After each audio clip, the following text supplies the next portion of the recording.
I grew up in a home where my dad was very angry. He would put fists through doors and walls. My parents' marriage fell apart and they ended up being divorced. That left me feeling very unwanted, unloved, insecure. And then shortly after that, my father committed his last violent act and he shot himself. That left me in a place where I had a completely distorted image of what a father was like, and it kept me from being able to accept the love of God and Jesus as my Savior. As a married adult with kids, I started to explore church, and I met a man. His name was Pastor Russ. One of his daughters babysat for us, and I got to really know the family very, very well. And in those interactions, I watched him. I listened to his sermons about the difference between about knowing God in your head and knowing God in my heart. And I started to understand truly what an earthly father's love was supposed to be like.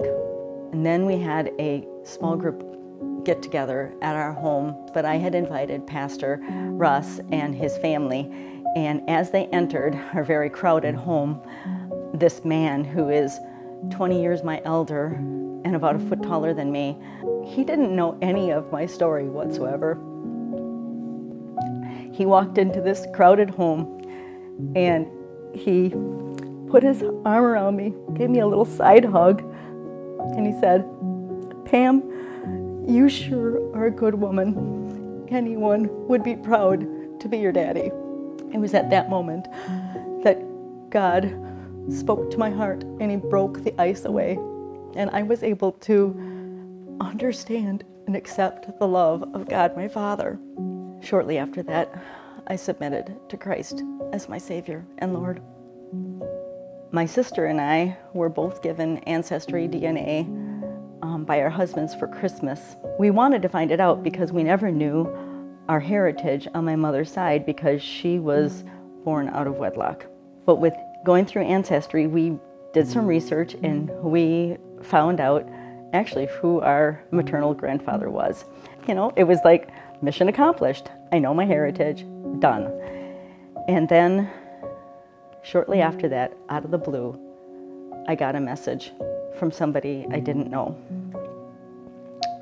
The message said, "Relative," in all caps. And then it said, "Who are you?" Question mark. I kind of ignored it, but yet there kept being this angst in my gut. Like, it didn't make sense. And so I did a little research, and after a few minutes, I realized that my sister and this man, Steve, had no matches that they shared at all. And I realized that by the DNA that my sister was actually my half-sister. And Steve is actually a half-brother. So that meant that I must have shared a biological father with Steve. I pushed myself away from my computer and I started walking around my house. And as I did that, I started having flashbacks of my childhood, vivid images of what it was like in my home as a child. And it renewed all those feelings of the labels that I'd put on myself: unwanted, unloved, abandoned. And the images were just coming back in my brain. I got back to my family room and my eyes focused on pictures of my family.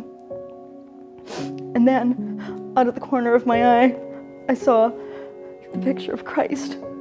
And it was as if God was saying, "No."